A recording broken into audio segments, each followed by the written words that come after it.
എല്ലാവർക്കും നമസ്കാരം. നമസ്കാരം. ഭയങ്കര റിലാക്സ്ഡ് ആണല്ലോ.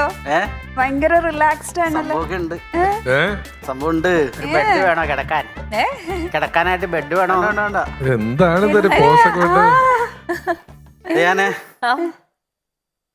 എന്റെ കഷ്ടം ഒന്ന് മണത്തോക്ക്. അയ്യേ മണത്തോക്ക്.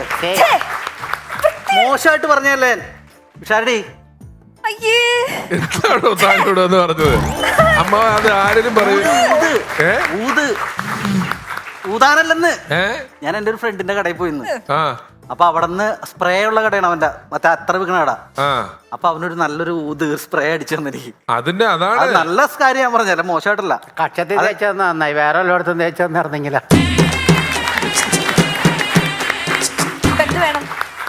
ആ മണം എങ്ങനെയുണ്ട് ഡയന? നല്ലതാണോ? നല്ല. എനിക്ക് ഇവിടെ വന്നപ്പോ തൊട്ടൊരു മണം വരുന്നുണ്ടായിരുന്നു. അത് ഇതാ സംഭവം എന്ന് എനിക്ക് മനസ്സിലായില്ല. ഞാൻ ഒന്നാമത്തെ ഫ്ലോറിലൊക്കെ വന്ന് നമ്മൾ ഈ പാട്ടൊക്കെ പാടി ആവശ്യത വേർപ്പും കാര്യമാണ്. ഭയങ്കര സ്മെല്ലായിരുന്നു ഷർട്ടിനൊക്കെ. അപ്പൊ ഞാൻ അവന്റെ കടയിൽ കയറി കഴിഞ്ഞപ്പോ പുള്ളിയാണ് എന്നെ പറഞ്ഞ് മനസ്സിലാക്കി. അങ്ങനെയാണ് ആ സ്മെല്ല് വെച്ചൊരു പാട്ടുണ്ടാക്കായിരുന്നില്ലേ? അല്ല, അത് ഉണ്ടാക്കിയല്ലോ. ഷർട്ടൂരി മണക്കുന്നല്ലോ ചെയ്യായിരുന്നല്ലോ. ചെയ്യാറുന്നത്. പക്ഷെ ഞാൻ വേറെ പാട്ടാ പിടിച്ചല്ലേ? വേറൊരു പാട്ട് ഞാൻ പിടിച്ചു ഊതിനെ പറ്റി.